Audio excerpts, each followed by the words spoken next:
Nouveau numéro de votre magazine Focus Entreprise. Mesdames et messieurs, bienvenue. Nous sommes aujourd'hui dans une autre entreprise dénommée Iris Optique. Iris Optique, c'est quoi? C'est un cabinet ophtalmologique. Alors, à part que ce soit un cabinet ophtalmologique, c'est-à-dire c'est lié sur les côtés santé, et c'est également une entreprise. Alors, nous allons devoir, comme à la coutume, échanger avec la responsable, bien sûr, de cette entreprise, à qui je dis bonjour, Madame Gisèle. Bonjour. Alors, c'est les gens qui vous suivent en ces moments veulent un peu savoir sur vous, c'est-à-dire d'abord votre présentation, vous êtes qui, mais également si vous pouvez essayer un peu de parler de votre entreprise Iris Optique. Alors, encore une fois, bonjour. Moi, c'est Dr Eziki Gisèle. Je suis ophtalmologue et CEO de la clinique ophtalmologique Iris Optique, qui est une clinique spécialisée dans le domaine de l'ophtalmologie, qui existe depuis quelques années ici dans la ville-province de Kinshasa, précisément dans la commune de La Gombe. Alors, vous êtes la responsable, comme vous l'avez dit, de cette entreprise. Alors, comme je l'ai dit dans mon annonce, Iris Optique, à part le fait que ce soit un cabinet ophtalmologique, c'est aussi une entreprise. Alors, pour les comptes de Focus Entreprise, nous voulons savoir pourquoi avez-vous choisi d'abord d'œuvrer dans ce secteur d'ophtalmologique?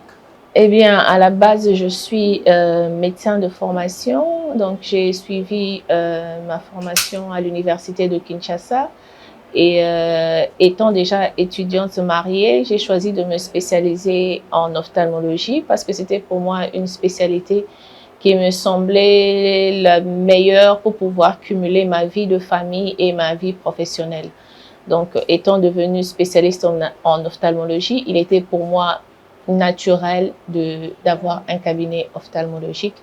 Bien sûr, même si ça pouvait m'arriver de me développer plus tard dans le domaine de la médecine, enfin, me développer plus tard Iris Optique, ça restera, je pense, toujours autour de la médecine, quoi qu'on puisse faire d'autres activités aussi, mais nous avons choisi de commencer par notre spécialité, donc une clinique ophtalmologique, parce que nous sommes de formation spécialistes en ophtalmologie. Alors, on dit toujours dans l'entrepreneuriat que dans l'entrepreneuriat, il y a un mécanisme qui dit on identifie le problème pour apporter des solutions et ces solutions vont vous procurer de l'argent. Quel est le problème que vous avez identifié, puisqu'il existe plusieurs cabinets ophtalmologiques, quel est le problème que vous avez identifié dans ce secteur qui vous a motivé à créer ces cabinets? Exactement. Au-delà du fait que c'était une spécialité qui correspondait le mieux avec ma situation familiale, c'est aussi un besoin, un réel besoin que nous avons ici au Congo et principalement dans la ville-province de Kinshasa. On a peut-être l'impression qu'il y a beaucoup de cabinets ophtalmologiques, mais si je vous dis que rien qu'ici à Kinshasa, nous avons moins de 200 ophtalmologues pour plus de 18 millions d'habitants. Ce qui fait que ça ne représente rien du tout. Il y a un sérieux besoin en ressources humaines et la population aussi est demandante pour un service ophtalmologique de qualité. Donc, il était pour nous nécessaire de nous établir dans ce domaine-là, Alors, dans le domaine d'ophtalmologie. Depuis que vous avez créé votre cabinet, c'est quoi la particularité, la touche unique qu'on peut dire que non, voilà, chez Iris Optique, je peux trouver tout ce qu'il y a dans d'autres cabinets, mais quand tu pars chez Iris Optique, ils ont une particularité. Vous, votre particularité, c'est presque quoi?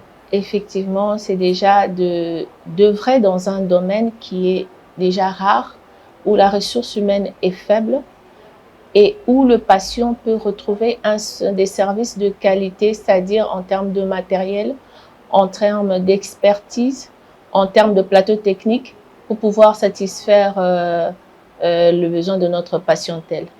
Alors, comment fonctionnent les cabinets ophtalmologiques en RDC? Est-ce que vous travaillez en partenariat avec les entreprises ou bien vous œuvrez seulement avec des particuliers?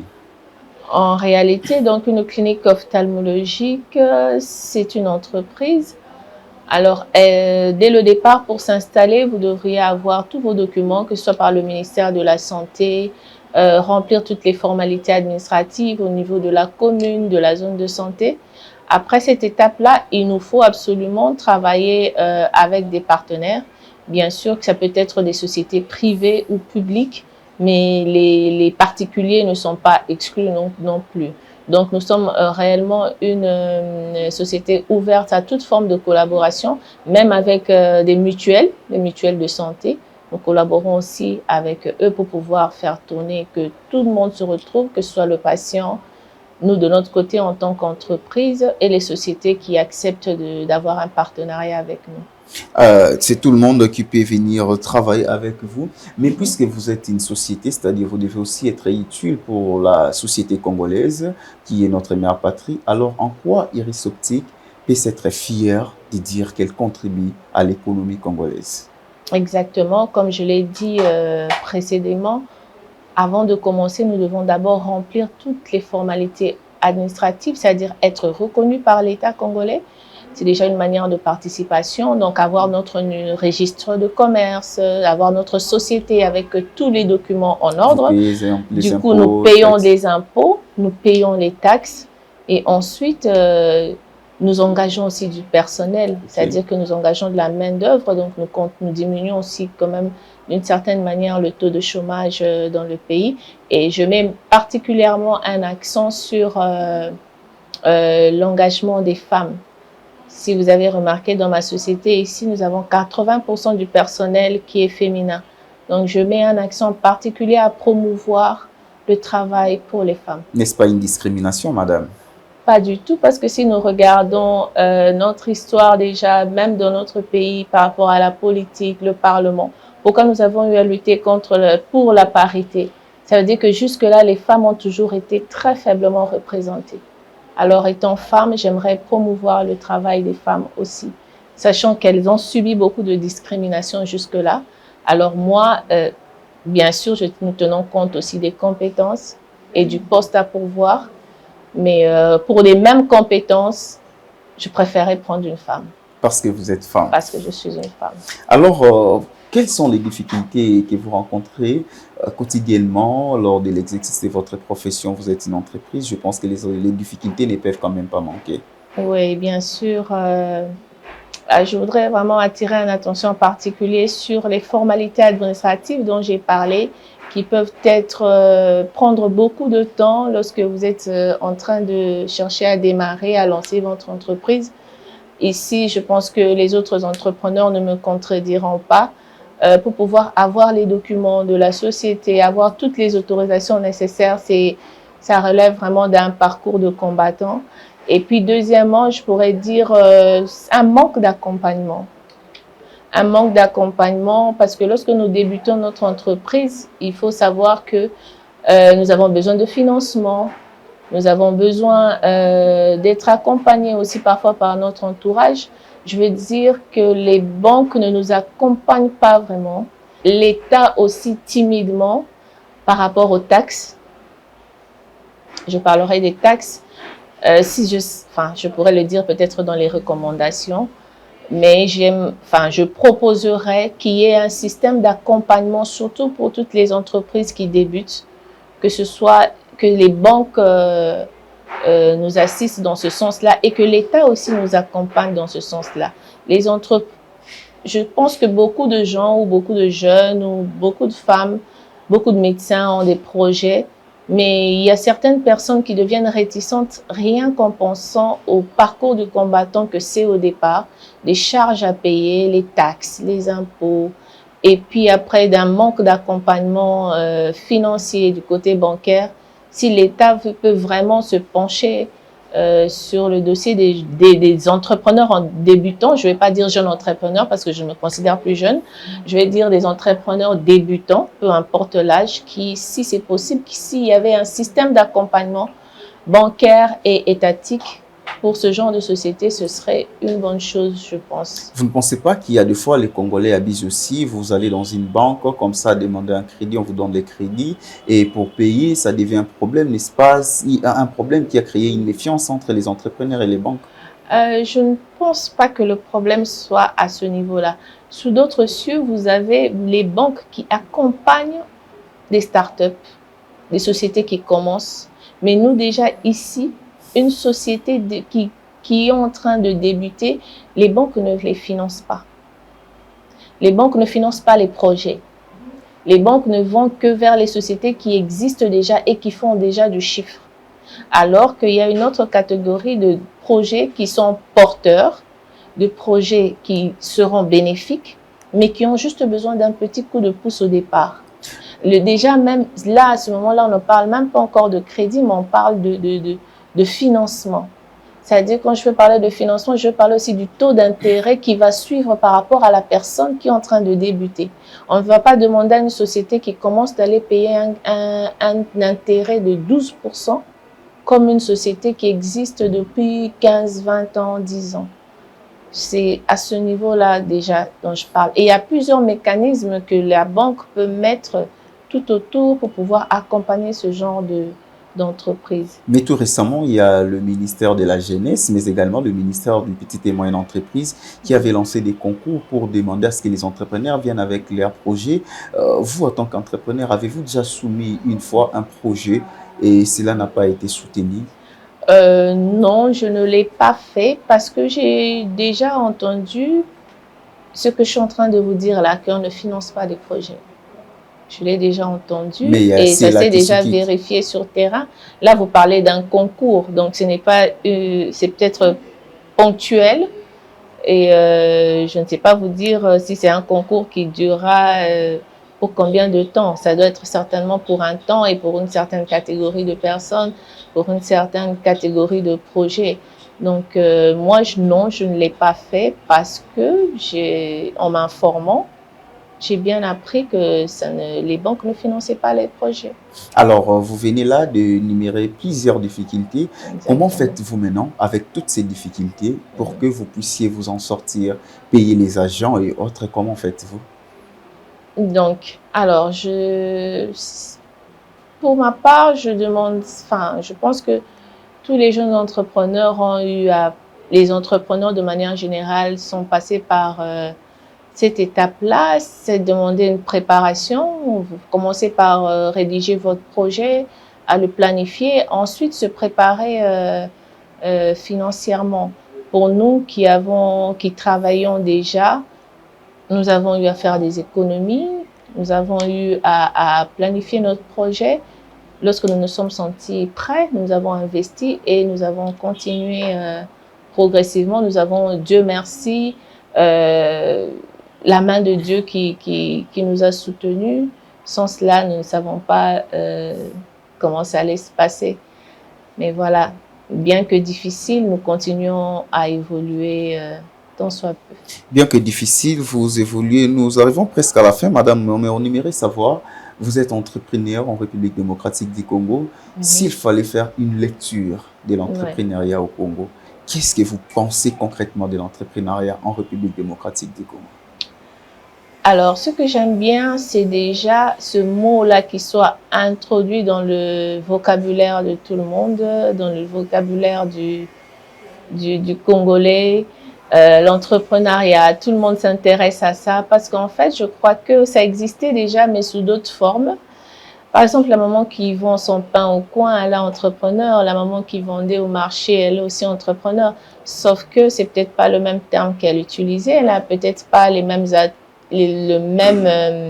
opportunités que les personnes qui sont dans des offices, dans des bureaux, dans des cabinets, mais en réalité, elle était déjà entrepreneur bien avant que ce mot-là existe. Ce que j'aime, c'est que en fait, il y a cet engouement où tout le monde a mis le nom, on a mis le nom entrepreneuriat, c'est ce qu'on faisait déjà depuis certaines années. Et je pense que l'entrepreneuriat a beaucoup d'avenir ici au Congo. Parce que si vous regardez bien en dehors des personnes qui sont sur la rue, tout le monde vend quelque chose. Vous allez parler à votre voisin et vend quelque chose. Vous parlerez à une voix, tout le monde essaye toujours de vendre quelque chose. C'est ça en fait l'entrepreneuriat. Chacun cherche à tirer bénéfice de son environnement, de ce qui se passe autour de lui, essayer d'échanger des produits, des matières. C'est-à-dire que tout le monde essaye de s'investir pour que l'entrepreneuriat puisse aller de l'avant. Alors, je pense de mon côté que l'entrepreneuriat a beaucoup d'avenir et tout ce que je souhaite, c'est que l'État puisse accompagner toutes ces personnes qui veulent entreprendre parce que d'une manière ou d'une autre, ça contribue fortement à l'économie du Congo, surtout le secteur informel. Surtout dans le secteur informel, ça contribue énormément. Alors, si nous voulons vraiment que ce pays se développe, je pense que chacun doit mettre du sien et que l'État établisse des règles pour que, par exemple, une personne qui débute, elle a peut-être les 5 premières années, elle est moins soumise aux taxes, par exemple, que quelqu'un qui a une entreprise déjà depuis plus de 5 ans. Une personne qui débute la première année, par exemple, peut avoir accès à un crédit à un certain taux d'intérêt à rembourser. Donc, ce genre d'accompagnement-là qui favorise en fait les gens à évoluer dans l'entrepreneuriat, c'est bien d'y entrer, mais après, il faut que nous puissions pouvoir souffler. Là, tout à l'heure, j'étais en train d'établir la liste de toutes les taxes que j'étais obligée de payer. Des fois, je refuse même de faire le calcul de tout ce que je paye, juste parce que c'est énorme et ça ne motive pas beaucoup de personnes à entrer dans l'entrepreneuriat, alors que l'entrepreneuriat pourrait aider notre pays à aller à un autre niveau dans notre économie. Comme plusieurs pays d'Afrique d'ailleurs. Comme plusieurs pays d'Afrique. Alors, comment jugez-vous aujourd'hui les liens qui existent entre les autorités congolaises et les entrepreneurs? Est-ce que les autorités congolaises ont aussi un œil regardant par rapport à l'entrepreneuriat? Alors là, c'est une bonne question. Moi, j'aimerais savoir d'abord, est-ce qu'il y a même un lien entre les autorités et les entrepreneurs? Ça, je ne sais pas vous le dire. Je vois des conférences. Bien sûr, il y a un ministère PME, du PME, Petite et Moyenne Entreprise, qui s'occupe d'ailleurs de vous. Je sais que je paye une taxe pour cela, mais je ne vois pas concrètement en quoi est-ce que... moi, je vais parler personnellement, c'est un peu égoïste, je ne sais pas pour les autres, mais moi, je ne vois pas... personnellement, je n'ai pas une collaboration particulière avec... cette institution. Mais je ne sais pas pour les autres, certainement d'autres personnes ont une expérience avec. Je ne suis pas en train de lancer des pierres, mais je parle de ma propre expérience, je n'en ai pas avec cette structure-là. Donc, je ne sais pas parler de quelque chose que moi-même, je n'ai pas expérimenté. Okay. Voilà, c'est un peu ça. Alors, s'il fallait regarder la caméra et lancer un message aux autorités congolaises, puisque vous êtes entrepreneur, que direz-vous? Alors, je dirais que nous aimons notre pays, nous aimons le Congo, nous sommes fiers de notre pays, nous n'avons pas une autre nationalité, nous ne changerons pas de nationalité, nous vivons au Congo, nous travaillons pour le Congo et pour le Congolais. Alors, nous avons besoin d'être soutenus, nous avons besoin d'être accompagnés, nous avons besoin de servir notre pays de la meilleure façon qu'il soit. Alors pour cela, nous devons être unis en tout et pour tout, et surtout dans le domaine dans lequel je suis en train d'exercer, la santé. J'aimerais vraiment que nous puissions penser aux mutuelles de santé, à ce que tous les Congolais puissent avoir accès aux soins de santé de qualité. C'est notre désir le plus profond. Et que l'État, nous savons que l'État est motivé, que l'État aussi le désire. Alors nous nous présentons comme des personnes qui sont prêtes à travailler avec l'État pour que tout le Congolais puisse avoir des soins de santé de qualité et à un prix abordable. C'est ça le plus important. Vous êtes prêt à travailler avec l'État congolais. Je pense que le message va devoir arriver aux personnes ciblées. Merci de nous avoir accordé cette interview. Je rappelle ici que vous êtes la responsable de l'entreprise Iris Optique qui se situe à la galerie présidentielle. C'est l'ancienne galerie. Oui, l'ancienne galerie présidentielle, voilà. Local 6. Ok, vous êtes la responsable bel et bien de cette entreprise. Alors, nous sommes arrivés pratiquement à la fin de cette émission, vous qui nous avez suivis. Je pense que les autorités congolaises ont écouté le message que lancent plusieurs entrepreneurs. Le même discours est qu'ils ne sont pas accompagnés par l'État congolais. Si nous organisons de telles émissions, c'est pour qu'il y ait une collaboration, une interaction entre les autorités, mais également les entrepreneurs. Alors, pour les prochaines suites, nous vous prions et restez focus sur Ecofin Télévision. Au revoir.